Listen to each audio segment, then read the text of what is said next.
नमस्कार साथियों, आप सब बढ़िया होंगे, मज़े में होंगे। और जुलाई का महीना आ चुका है। मैं मानता हूँ कि अब बच्चे जो हैं पढ़ाई भी स्टार्ट कर दी होगी, किताबें ला रहे होंगे, सिलेबस देख रहे होंगे, प्रिपरेशन स्टार्ट कर रहे होंगे। साथियों, प्रिपरेशन स्टार्ट कर दीजिए और मेहनत करना चालू कर दीजिए, क्योंकि ये जो आपकी मेहनत करने की आदत रहेगी, इसी से आप सफलता हासिल करेंगे। और कभी भी आप जीवन में निराश ना हो और ये ना सोचे कि यार अपन इस कंडीशन में हैं, बाद में पढ़ाई करेंगे, कल पढ़ाई करेंगे, परसों पढ़ाई करेंगे, चलो अपने ये हो जाए तो उसके बाद पढ़ाई करेंगे। ये बात कभी मत सोचना। आपके जो अभी जीवन के जो ये 4-5 साल है वो बहुत इंपॉर्टेंट है, और जो मेहनत करेगा वही आगे निकलेगा। अदरवाइज़ कंपटीशन इतना सारा है कि फिर आपको बाद में दिक्कत आएगी। और कभी आपको आलस आए, मेहनत करने की इच्छा ना हो, तो अपने माँ बाप का अपने सामने फ़ोटो रख देना। आपकी मेहनत करने की ताकत मिलेगी आपको और आप मेहनत करने लग जाओगे। अपने माँ बाप की परिस्थितियों को देख लेना, अपनी माँ बाप की उम्मीदों को देख लेना, फिर आप अच्छे से पढ़ाई कर पाओगे। एक चीज़ें बहुत सारे बच्चों को शिकायत रहती है कि यार हमारी सिचुएशन ऐसे हैं, हम कैसे पढ़ें। तो जीवन में कई लोगों के बारे में आपने एग्जाम्पल सुने होंगे कि कई लोग जो हैं किस कंडीशन में थे और कौन सा मुकाम हासिल किया। मतलब उनका फार्मूला क्या था कि मैं अगर इस सिचुएशन में नहीं कर सकता तो मैं कभी नहीं कर सकता हूँ। मतलब यहाँ नहीं तो कहीं नहीं, अभी नहीं तो कभी नहीं। अगर आप जिस सिचुएशन में हैं वहाँ पर अच्छे से पढ़ाई नहीं कर सकते तो फिर कहीं नहीं पढ़ाई कर सकते। फिर तो बहानेबाजियाँ हो जाएगी कि मेरे को ये चीज़ नहीं मिली इसलिए ये नहीं कर पाया। अभी नहीं तो कभी नहीं। अगर आप पढ़ाई नहीं कर पाते हो, कल पे डालते हो, परसों पे डालते हो, तो अभी नहीं तो कभी नहीं। यहाँ नहीं तो कहीं नहीं, अभी नहीं तो कभी नहीं, ये चीज़ है। एक और चीज़ है, कई स्टूडेंट ये सोचते हैं कि यार मेरा माइंड कमज़ोर है, ये है। मेरा ये मानना है कि किसी का माइंड कमज़ोर नहीं है। किसी को एक बार में याद हो जाए, चलो मान लेते हैं कि किसी को एक बार में पूरी चीज़ जो लिखी हुई है याद हो जाए। हमें 3 बार में याद होती तो हम उससे 3 गुना मेहनत कर लेंगे, हम उससे 6 गुना मेहनत कर लेंगे, उससे डबल हो जाएंगे। मेहनत करने की आदत डालो, मेहनती लोग सक्सेस होते हैं। तो ऐसा ना सोचे, मन से ये भ्रम निकाले, मन से भ्रम निकालो कि मैं जो पढ़ता हूँ भूल जाता हूँ। नहीं, सभी भूलते हैं। रिवीजन से याद होता है। 1 बार, 2 बार, 3 बार, 4 बार पढ़िए, आप रिवीजन करिए, आपको निश्चित ही बेनिफिट मिलेगा। तो मन से यह भ्रम निकाले कि मैं जो पढ़ता हूँ भूल जाता हूँ। सभी भूलते हैं, लेकिन बार बार याद करो, बार बार पढ़ोगे, बार बार उनसे जो टॉपिक से फेमिलियर होगे तो आपको आगे दिक्कत नहीं आएगी। दूसरी चीज़ें, जो भी चीज़ आप याद करो ना, जैसे अपन टाकीज में मूवी देखने जाते हैं तो बहुत अच्छे से याद रह जाती है कहानी, मूवी। तो जो भी टॉपिक पढ़ो उसको कहानी की तरह पढ़ो, उसमें खो जाओ आपको 100% मज़ा आएगा। उसको टॉपिक आपको पूरी तरह से याद रहेगा। उसकी इमेजिनेशन बनाओ, है ना, कैसे पॉइंट से निकालो वहाँ से। जैसे किसी मूवी को अपन सुना देते ना, यार ये वो चीज़ हुई थी, कितना ध्यान से देखते मूवी। उसी तरह से जब पढ़ो तो आप ध्यान से पढ़ो, मज़ा आएगा आपको। कहानी मूवी की तरह सोचो उसके टॉपिक के बारे में। ठीक है, ये चीज़ें हैं। अब आगे बात करें, केमिस्ट्री में जो बच्चे पढ़ते हैं, physical chemistry, inorganic chemistry, organic chemistry. बेटा फिजिकल केमिस्ट्री इजी होती है, आसानी से याद हो जाती है। कुछ न्यूमेरिकल से रहती है और कुछ थ्योरी रहती है। फिजिकल केमिस्ट्री में 2 चीज़ें रहती हैं, थ्योरी रहती है और न्यूमेरिकल। न्यूमेरिकल के जो सवाल रहते हैं वो पुराने सवाल या जो भी फार्मूला बेस्ड जो सवाल होते हैं बहुत आसान होते हैं। न्यूमेरिकल कभी कठिन नहीं होते हैं, बहुत सिंपल वे में होते हैं। और जो फिक्स न्यूमेरिकल है एनसीईआरटी के, उसी वही एग्ज़ाम में पूछे जाते हैं। अलग से कुछ भी नहीं पूछा जाता है एनसीईआरटी से बाहर। इनऑर्गेनिक केमिस्ट्री आप जब तैयार करो तो सबसे पहले अपने पास आवर्त सारणी बना के रख लो, पेरियोडिक टेबल। आपकी टेबल पर पेरियोडिक टेबल होनी चाहिए, अदरवाइज़ आपकी इनऑर्गेनिक केमिस्ट्री अधूरी रह जाएगी। इनऑर्गेनिक केमिस्ट्री 3 चीज़ों पर बेस्ड है, आवर्त सारणी, कुछ थ्योरी रहती है और कुछ फार्मूलाज भी रहते हैं। ज़्यादा रिएक्शंस नहीं रहती, फार्मूले वगैरह याद करने रहते हैं। तो फार्मूला कैसे क्या बनता है वैलेंसी की बेस पर, ये चीज़ें आपको मालूम होनी चाहिए। तो सबसे पहले इनऑर्गेनिक केमिस्ट्री अगर आपको कंप्लीट करना है तो क्या याद करनी पड़ेगी आपको, पेरियोडिक टेबल। पेरियोडिक टेबल से आप परिचित हो जाओगे तो आप इनऑर्गेनिक केमिस्ट्री बहुत अच्छी तरह से आप समझ पाओगे, बहुत अच्छी तरह से आप कर पाओगे। तो ये चीज़ें ध्यान रहेगी। जब ऑर्गेनिक केमिस्ट्री पूरी बेस्ड होती है रिएक्शन पर, और रिएक्शन में अधिकतर होते हैं फार्मूला, क्या रिएक्टेंट बन रहा है, क्या प्रोडक्ट बन रहा है, ये चीज़ें अगर ध्यान रहेगी तो आप ऑर्गेनिक केमिस्ट्री अच्छे से कर पाओगे। आप माइंड सेट बना लो कि अपने को ऑर्गेनिक केमिस्ट्री में ये चीज़ें पढ़नी है, फिजिकल केमिस्ट्री में ये चीज़ें पढ़नी है, इनऑर्गेनिक केमिस्ट्री में ये चीज़ें पढ़नी है। ठीक है, एक चीज़ और है, बढ़िया मज़ेदार नोट्स बनाइए, लिख कर नोट्स बनाइए, क्योंकि अभी तो आपके पास टाइम है।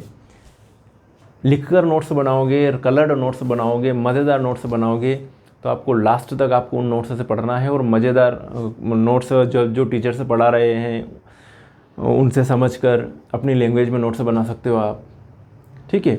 और बुक्स का सहारा लेकर, नोट्स का सहारा लेकर एक अलग तरह से, मतलब आपको एडवांस में मेहनत करनी पड़ेगी ज़्यादा से ज़्यादा, तभी आप सक्सेस हो पाओगे।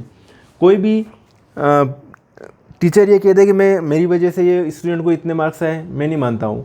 और कोई भी स्टूडेंट ये कह दे कि सिर्फ मेरी वजह से ये हुआ, वो भी नहीं मानते।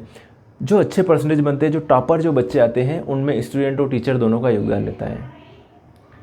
चाणक्य को चंद्रगुप्त मिलेगा तभी तो वो सम्राट बन पाएगा, अदरवाइज सम्राट कहाँ से बनेगा। तो चंद्रगुप्त को चाणक्य जैसा गुरु की ज़रूरत है और चाणक्य को चंद्रगुप्त जैसे शिष्य की ज़रूरत है, तभी तो कुछ इतिहास बन पाएगा, तभी तो टॉपर आ पाएंगे। तो ये चीज़ें होती हैं बेटा। चलिए, कुछ चीज़ें हैं, कुछ टर्म हैं, उनका ध्यान रखिएगा पढ़ाई करते टाइम। तो क्या क्या ध्यान रखिएगा बेटा? कम से कम पढ़ना, उससे ज़्यादा लिखो और उससे ज़्यादा टॉपिक के बारे में सोचो, क्योंकि एग्ज़ाम में हम टॉपिक के बारे में सोच कर लिखते हैं। इमेजिनेशन, इमेज बनाओ कि यार ये चीज़ें, कॉन्सेंट्रेट होकर पढ़ो। ऐसा नहीं कि पढ़ते गए याद ही नहीं हो रहा, फिर पढ़ने की इच्छा नहीं होगी।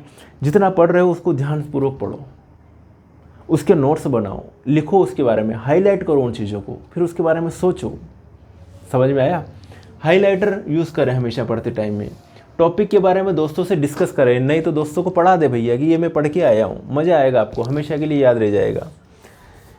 लिखने पर हैंड मेमोरीज बनती है। आप लिखकर याद करोगे तो हैंड मेमोरीज बनेगी, आपकी उंगलियाँ याद कर लेती है बेटा। तो ये चीज़ें भी आप ध्यान रखिए, हैंड मेमोरीज बनाएं। फिर बात करें थ्योरी में, मेन पॉइंट याद करें, मेन पॉइंट, और अपनी कॉपी में लिखिए उसके बारे में। मेन बातें लिख ली, फिर अपन डिस्क्रिप्टिव तो बाद में भी लिख सकते हैं। तो मेन पॉइंट लिखना चालू करें, उसके बाद उसका वर्णन कैसे करना है, ये चीज़ आपको आ जानी चाहिए कि ये चीज़ें हैं इसमें, और इसको इस तरीके से लिखना अपने को। तो वो आपको याद करते करते ये सारी चीज़ें धीरे धीरे हो जाएगी। तो थ्योरी में मेन पॉइंट याद करें और अपनी कॉपी में लिखें। रिएक्शन को नाम से रिलेट करना याद रखें। बहुत सारी रिएक्शन होती है, जैसे कैनिडाल रिएक्शन, रोजरमुंड, पर्किन अभिक्रिया, या फिर वुड्स अभिक्रिया, कार्बिल एमीन अभिक्रिया, बहुत सारे नेम रिएक्शन। तो नेम रिएक्शन को नेम से याद करने की, इसमें इस ये कंडीशन हो रही है, नाम से याद करें। या फिर कोई अपनी तरफ से ट्रिक भी बना सकते हैं, अलग अलग तरीके से, ट्रिक के तरीके से अपने हिसाब से पढ़ो, कोई दिक्कत नहीं है। तो नाम से याद करें, ठीक है। सेल्फ नोट्स ज़रूर बनाएं, फार्मूला एंड रिएक्शन बनाएं, रिएक्शन चार्ट बनाएं। केमिस्ट्री के लिए फार्मूला और रिएक्शन चार्ट बनाएं। तो आज के इस लेक्चर में इतनी डिस्कशन करते हैं कि कैसे क्या पढ़ाई करना। थोड़ा सा बस आप पढ़ाई चालू कर दीजिए अभी से। अगर आप पढ़ाई करेंगे जुलाई से तो आपके पास समय है। अभी शायद हो सकता है स्कूल खुल जाए, थोड़े दिन बाद क्वार्टरली एग्ज़ाम आ जाए, हाफ ईयरली आ जाए, तो मतलब दुनिया चलेगी। दुनिया ख़त्म नहीं हो रही भैया। कोरोना के लिए वैक्सीन भी आ गया है, टीके भी लगना चालू हो गए हैं, वापस से मार्केट भी खुल गए हैं, स्कूल भी खुलेंगे, एग्ज़ाम्स भी होगी। ऐसा नहीं कि हर साल ऐसे बच्चे प्रमोट होते रहें।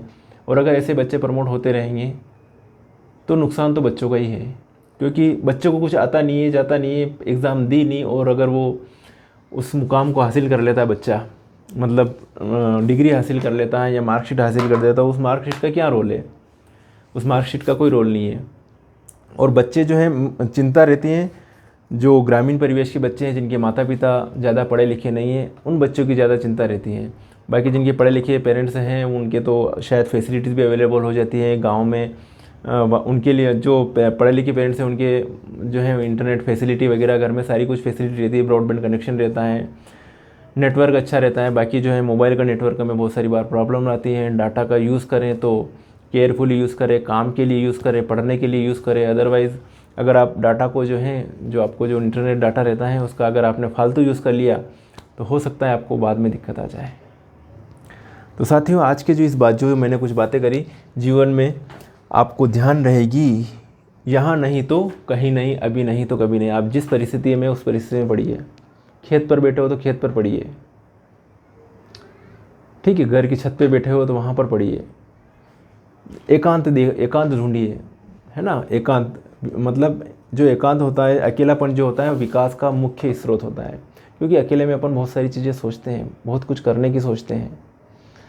तो अकेलापन विकास का जो है मुख्य स्रोत होता है। टाइमिंग का यूज़ करें। 4-5 साल का अगर आपने टाइमिंग का यूज़ कर लिया, मेहनत कर ली, तो आपका जो है जीवन जो है सफल हो जाएगा। आपको आगे प्रॉब्लम नहीं आएगी और अपने माँ बाप की उम्मीदों पर आप खरा उतर पाओगे। एक कमरे में बंद हो जाइए, पढ़ाई कीजिए जम के, पूरी दुनिया जानने लग जाएगी, आपको दुनिया में पहचान बताने की ज़रूरत नहीं पड़ेगी। तो साथियों, आज का लेक्चर मैं यहीं एंड करता हूँ। उम्मीद करता हूँ कि आपको कुछ मोटिवेशन मिला होगा और इस मोटिवेशन के कारण आप आज से ही पढ़ना स्टार्ट कर लीजिएगा। ओके साथियों, मिलेंगे फिर नेक्स्ट वीडियो में, तब तक के लिए बाय, थैंक यू, जय हिंद, जय भारत।